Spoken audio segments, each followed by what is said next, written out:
Hey everyone, 99% of you watching aren't subscribed. Let's change that. Hit that subscribe button, and at 1,000 subscribers, we'll drop special stories just for you. The transport shuttle descended through Kepri's atmosphere like a burning needle, its hull groaning under the strain of ion storms that never seemed to rest. Outside the viewport, the sky churned in unnatural shades.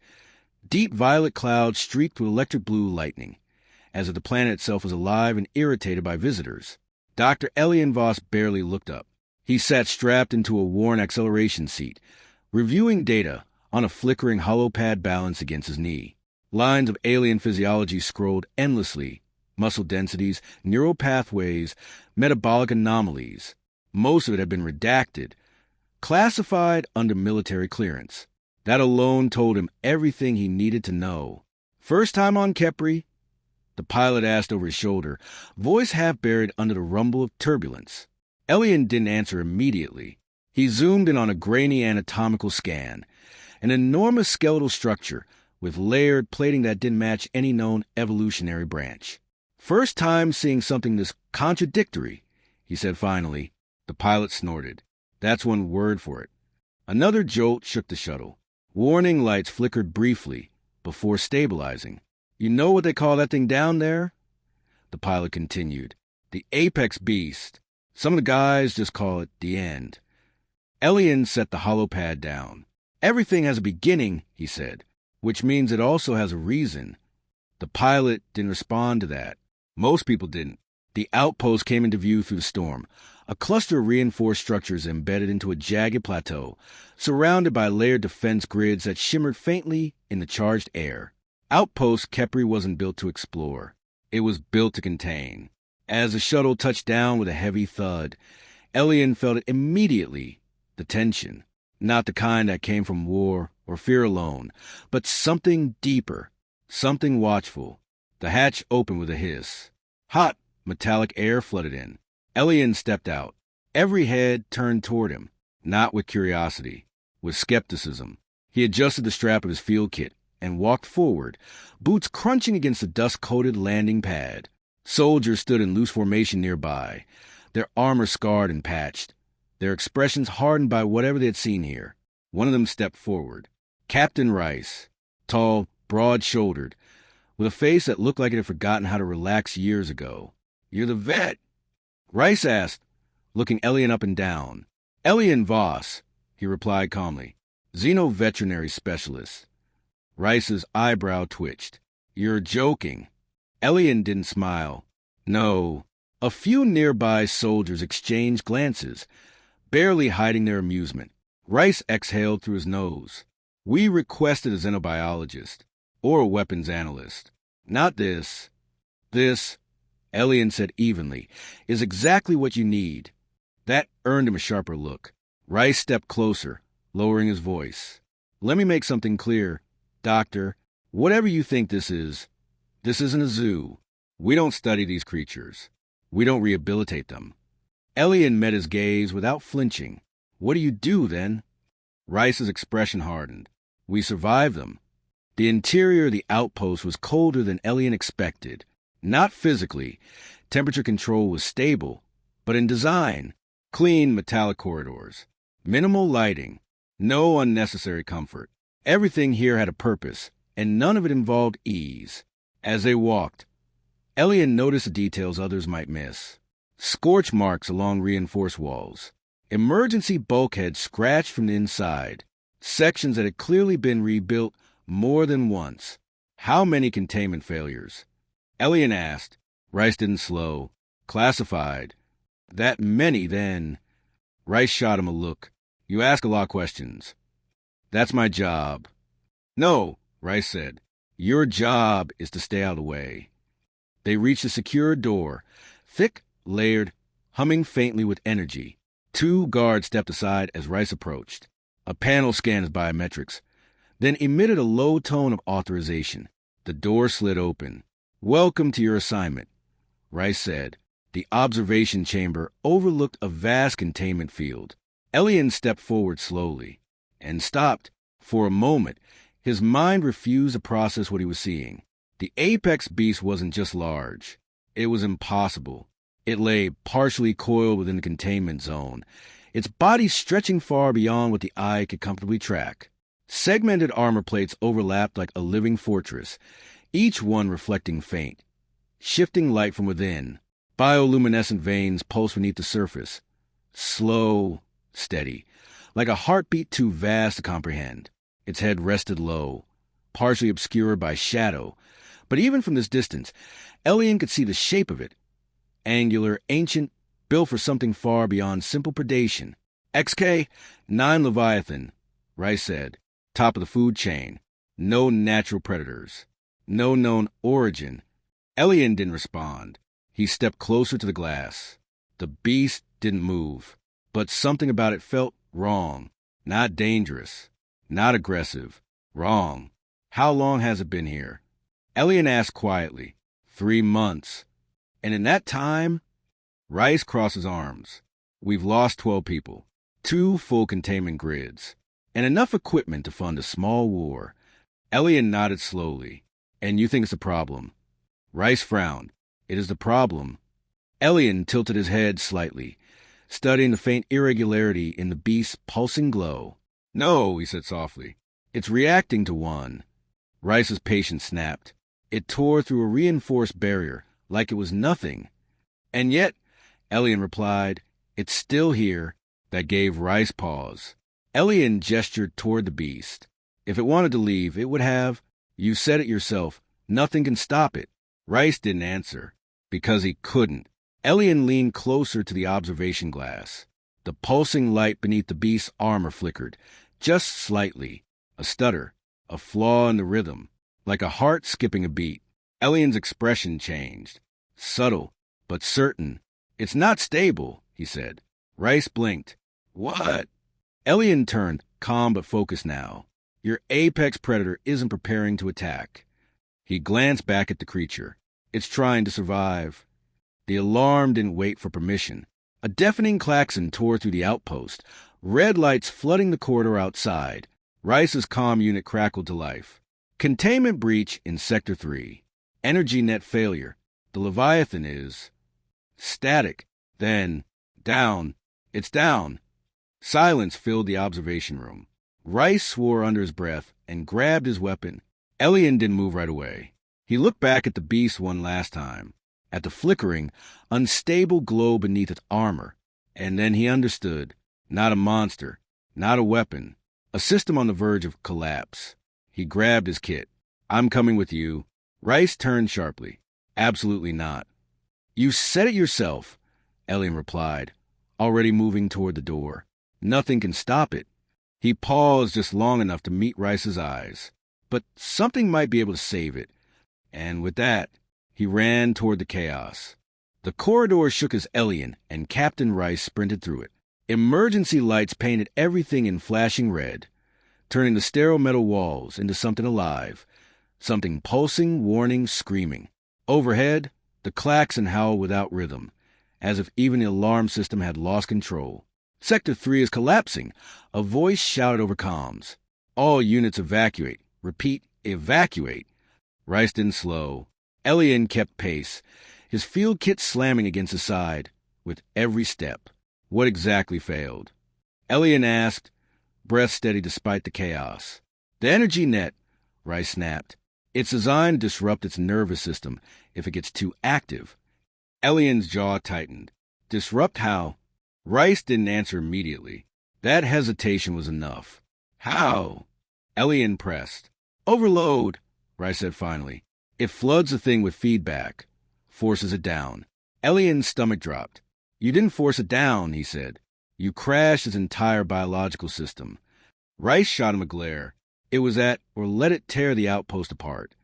And now, Rice didn't respond, because now the outpost might still be destroyed, just in a different way. The blast doors to Sector 3 were half open, jammed and sparking. Smoke poured through the gap, thick and metallic, carrying the sharp scent of burnt circuitry and something else beneath it, something organic. Rice forced the door wider with brute strength and stepped through first. Elian followed, and immediately stopped. The containment zone was unrecognizable. What had once been a control field was now a scar across the landscape, Craters carved into reinforced flooring, shattered emitters, cables hanging like exposed nerves. The air itself shimmered with residual energy, distorting vision in waves. And at the center of it all, the apex beast. It wasn't moving, not like before, not like something resting. This was different, wrong. Its massive body lay partially twisted. Armor plates cracked in places where the energy net had overloaded. The bioluminescent veins beneath its surface no longer pulsed smoothly. They flickered, erratic, violent, like a failing star. A group of soldiers stood at a distance, weapons raised but uncertain. None of them were firing. None of them wanted to be the reason it reacted. Report. Rice barked. A technician, pale and shaking, turned toward him. The net spiked beyond tolerance. We tried to shut it down, but it fed back into the system. It hit the Leviathan all at once. All at once. Elian repeated, stepping forward slowly. Yes, like a surge. That's not a surge, Elian said. That's systemic collapse. The beast's body jerked. A deep, guttural sound rippled from its chest. Not a roar, not aggression. Pain. Elian felt it. Not as fear, as recognition.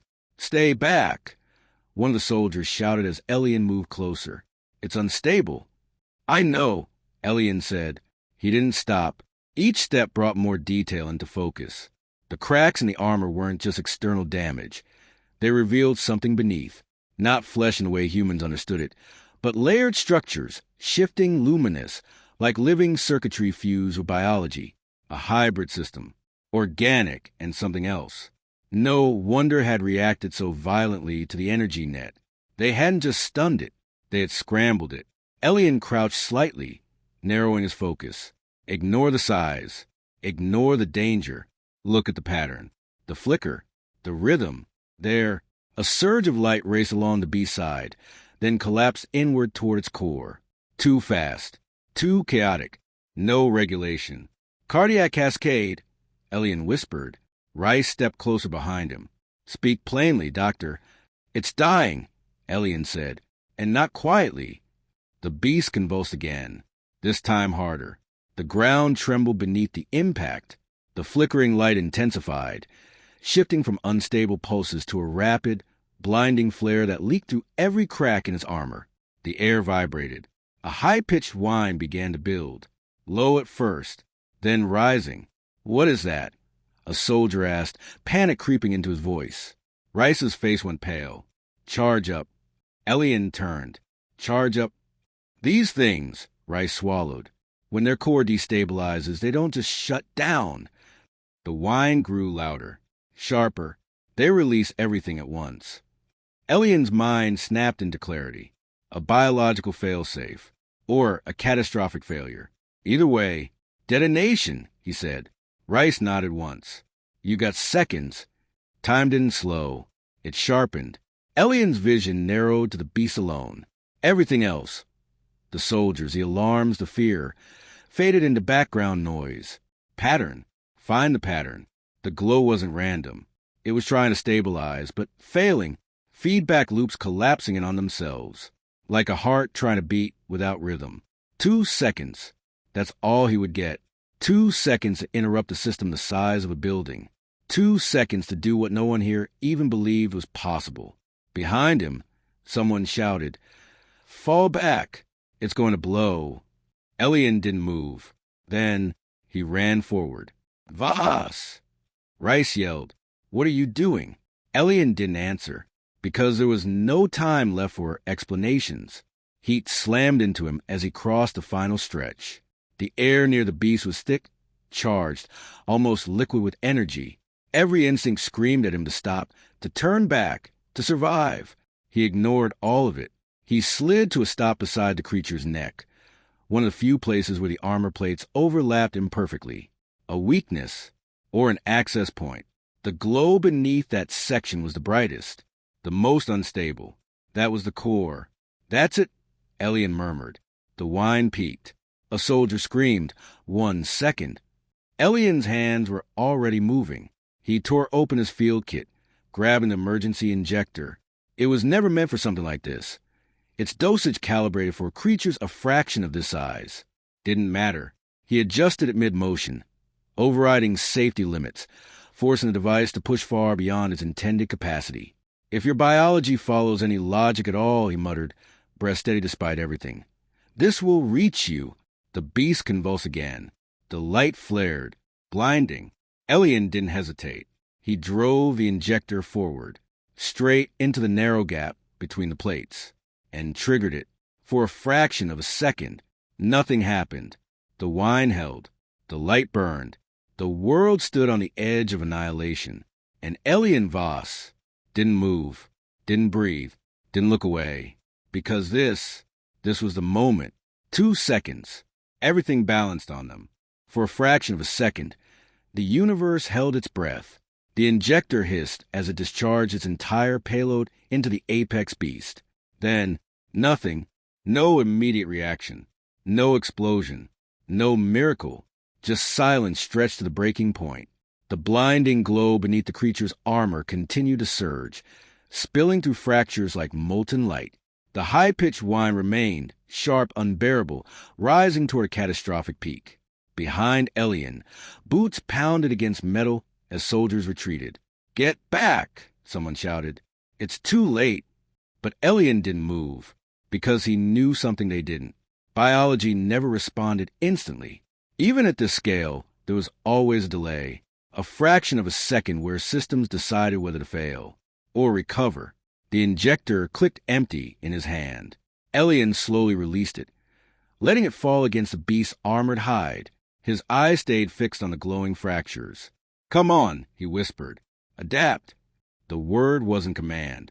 It was a belief, because that's what life did. It adapted or it died. The first change was almost imperceptible. A flicker, not chaotic, not violent, different. The surge of light racing along the beast's body slowed. Not much, but enough. The whine faltered, just slightly, a crack in the inevitability. Elian saw it instantly. "There," he breathed. Inside the beast, the nanofluid spread, not like medicine, like a translator. Human-designed stabilization particles interfacing with something utterly alien, something that wasn't purely organic, nor entirely mechanical. At first, the systems rejected it. Signals clashed. Patterns conflicted.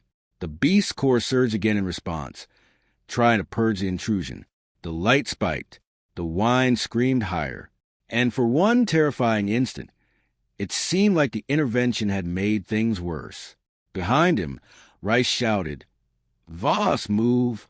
Elian didn't, because this was the critical threshold, where most systems failed, where interference became collapse. Unless the system could learn. The nanofluid adapted. Microsecond by microsecond, it recalibrated, mapping the beast's internal signals, mimicking them, syncing with the erratic rhythm instead of fighting it. Instead of forcing control, it introduced balance, a counterpattern, a stabilizing echo. The chaotic pulses began to meet resistance, not from outside, but from within. The beast's core hesitated. For the first time since the overload, it paused. The whine broke, not stopped, but fractured. A jagged, uneven sound replaced a rising scream, like a signal losing coherence. The light beneath the armor flickered again, then again, each pulse less violent than the last. Elian exhaled slowly. Good. The beast's body trembled, not with convulsions now, but with strain, like something immense trying to hold itself together. A deep, resonant sound rolled from its chest. Not a roar, not pain, something deeper. A system recalibrating. "Report," Rice shouted from behind, his voice tight with disbelief. One of the technicians stared at a portable scanner, eyes wide. "The energy spike, it's dropping." "Dropping?" Another soldier echoed. "That's not possible." But it was, right in front of them. The glow began to dim, not completely, but enough to reveal the underlying pattern. The chaotic flashes smoothed into pulses, irregular at first, then gradually, steadily, even, like a heartbeat rediscovering its rhythm. The whine faded with it, collapsing into silence. The oppressive pressure in the air lifted. The distortion settled. The moment of detonation passed. No one moved. No one spoke, because no one trusted what they were seeing. Elian slowly lowered his shoulders, tension draining from his body in a controlled release. He reached out, carefully, deliberately, and placed his hand against the beast's armor. Warm, alive, stable. He closed his eyes for just a second. "You made it," he said quietly. Behind him, Boots approached. Rice stopped a few steps away, staring at the massive creature, like it might vanish if he blinked. "Explain," he said. Elian opened his eyes, but didn't turn. "It wasn't just an overload," he said. "Your energy net didn't suppress it. It disrupted its internal regulation." Rice frowned. "We know that." "No," Elian replied. "You measured that. You didn't understand it." He gently tapped the armor beneath his hand. "This isn't just muscle and bone. It's a hybrid system, biological processes integrated with energy conduction pathways. Think of it like a living reactor." Rice's expression darkened. "And we overloaded it." "You forced every system to fire at once," Elian said. "No regulation, no sequencing. It was heading toward total cascade failure. And your little injection fixed that?" Rice asked skeptically. Elian shook his head slightly. "It didn't fix it," he said. "It gave it a way to fix itself." The beast exhaled, a deep, thunderous breath that rolled across the broken containment zone.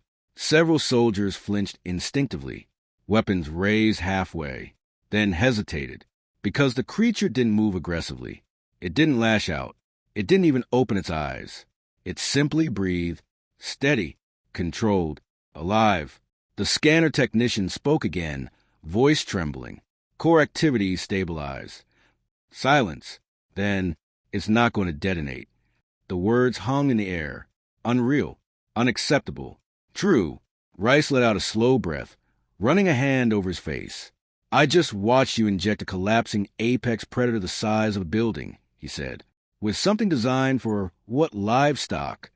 Elian almost smiled. "Close enough." Rice shook his head. "That should not have worked." Elian finally turned to face him. "No," he agreed. "It shouldn't have." He glanced back at the beast. "But it did." A low sound rumbled beneath them. Subtle, deep, different. Elian's attention snapped back immediately. "Wait!" The beast's chest rose again. Slower this time. More controlled. And then its head shifted. Just slightly. But enough. Enough to remind everyone present of one undeniable truth.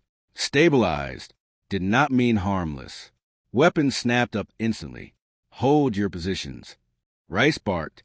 The beast's massive form adjusted again, armor plates sliding against each other with a heavy, grinding sound. Dust fell from its body. Fragments of broken containment tech slid away as it moved. Elian didn't step back, didn't raise his hands, didn't show fear, because he understood something now that no one else did. This wasn't a monster waking up. This was a survivor. The glow beneath its armor pulsed again. Not erratic, not violent. Steady, deliberate, alive. Elian felt his pulse match it for a moment. A strange, impossible synchronization. He didn't fully understand it, but he didn't need to. Not yet. The beast's head lifted slightly higher. The ground trembled. A shadow passed over Elian as its massive form shifted above him. Behind him, Rice whispered, "What have you done?" Elian didn't look away. He watched the creature, waited, listened, and quietly answered. "I saved its life." And for the first time since anyone had set foot on Kepri, the apex beast lived without destroying anything. Not because it had been contained, not because it had been defeated, but because, for 2 seconds, someone had understood it. The moment stretched thin as the apex beast fully awakened. Its head rose higher now, casting a vast shadow over the fractured containment zone. Plates of obsidian armor shifted against each other with a deep, grinding resonance, like tectonic plates adjusting after a quake. Every soldier had their weapon trained on it. No one fired. Not yet, because no one knew what would happen next. "Hold," Captain Rice ordered, his voice sharp but controlled. "Nobody shoots unless I give a command." His finger hovered dangerously close to the trigger. Elian heard it, felt it. One wrong movement, one misinterpretation, and everything would collapse back into violence. The beast inhaled again. Slower now, measured, its bioluminescent veins pulsed in a steady rhythm, casting faint light across the ruined ground. The chaotic energy from before was gone, replaced by something stable, controlled, alive. Then, its eyes opened. They were vast, not just in size, but in presence. Twin orbs of deep, shifting light, like looking into something ancient and impossibly aware. Not mechanical, not purely instinctual. Something in between, something that understood. The beast's gaze moved across the field, over the soldiers, the weapons, the destruction, and then it stopped on Elian. Time slowed again, not in reality, in perception, because in that instant, everything else became irrelevant. The soldiers faded. The alarms became distant echoes. There was only recognition.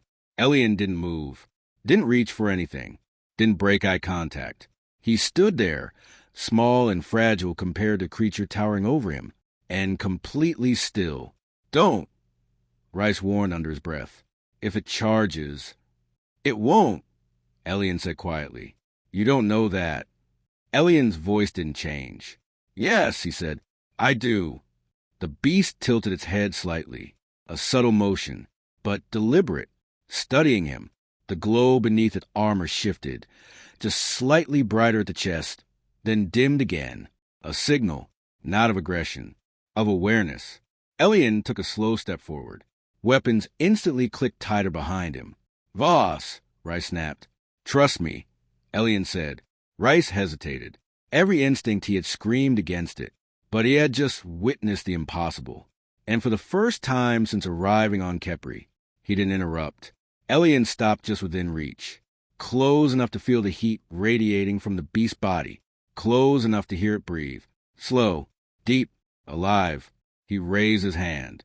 Not quickly, not threateningly, carefully, deliberately, the way you would approach something that could end you without effort, but might choose not to. "You're okay," Elian said softly. The words weren't translated, not into language, but into tone, into intent, into something older than speech. "You're safe." The beast didn't react immediately. Its gaze remained fixed on him, unblinking, processing, evaluating. Then, a low sound emerged from deep within its chest. Not loud, not violent, a resonance, deep enough to be felt in bone rather than heard. Several soldiers flinched. "Elian," one of them whispered. But Elian didn't move, because he understood. That sound wasn't a warning. It was a question. Slowly, impossibly, the beast lowered its head. Not fully, not submissively, but enough. Enough to close the distance between them. Enough to show restraint. A collective breath caught across the entire outpost. Weapons wavered. Not lowered, but no longer certain. Elian stepped forward one final pace and placed his hand against the beast's armor. Contact. For a moment, nothing happened. Then, warmth. Not just physical. Something deeper. A faint vibration passed through the armor beneath his palm, traveling up his arm like a pulse. The same rhythm he had stabilized. The same pattern he had restored.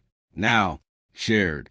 Elian closed his eyes briefly and felt it, the system, the flow, not fully understood, but no longer alien. "You were never the problem," he murmured. The beast exhaled, a long, controlled breath that washed over him like a wave of heated air. Its massive form relaxed, just slightly, enough to be seen, enough to be real. Behind them, Rice slowly lowered his weapon. "I don't believe this," he said. One by one, the soldiers followed, not out of trust, not yet, but out of uncertainty, and something else, something unfamiliar on this planet. Hope. Elian opened his eyes.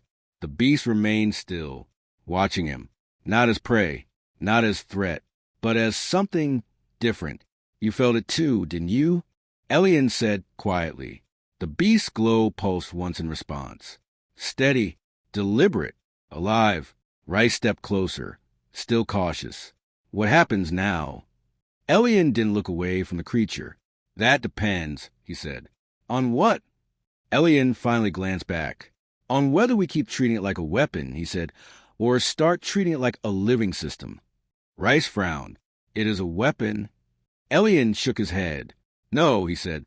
It's something that can be used as one. He gestured lightly toward the beast. But that's not what it is. Silence settled again, but it was different now. No longer tense. No longer waiting for destruction.